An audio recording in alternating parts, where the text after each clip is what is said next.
नमस्कार आपण माने देखुछंती भिओडी टीवी गाँव सहर पल्ली दिल्ली विभिन्न राज्य सह देश विदेश चित्रकला प्रदर्शनी उद्यापित पूरी संस्कृति भवन स्थित रिजनल आर्ट गैलरी रे सेप्टेम्बर 1 तारिख आरंभ होइथिबा चित्रकला प्रदर्शनी आज उद्यापित होई जाई अछि।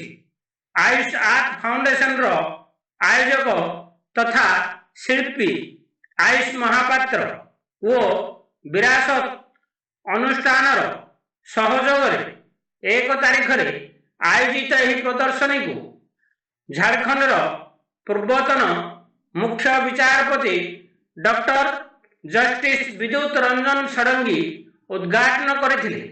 विश्व पटल श्री जगन्नाथ संस्कृति शीर्षक एही ऑनलाइन चित्रकला प्रदर्शनी रे देशर विभिन्न प्रांतर 5 रु 8 वर्ष बयसर 1000 रु ऊर्ध्व चित्रकला प्राप्त होइथिला। एथि मध्यरु विचारपति विचार आधार रे 100 गोटी चित्रकला को चयन करा जाई संपृक्त चित्रशिल्पी मानकु संबर्धित करा जाइथिला।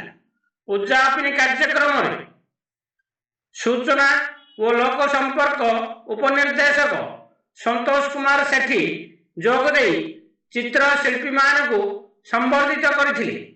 प्रत्येक कला ईश्वर आशीर्वाद वो प्रतिटी कलाकार निजर साधना बल निज प्रतिभा को परिव्याप्त करिथांती बोली मत दे सेठी समस्त को शुभेच्छा जणाइथिले। अन्य मानक मध्यरे कार्यक्रम रे शिक्षाविद जन्मजय मिश्र उत्कल बालाश्रम अधीक्षक सारंग महापात्र उपस्थित रही चित्रशिल्पी मानक उत्साहित करथिले। आयुषंग किछि चित्रकला मध्य आर्ट गैलरी रे स्थानित होई अछि। पुरीरू रमेशंग रिपोर्ट भिओडी टीवी।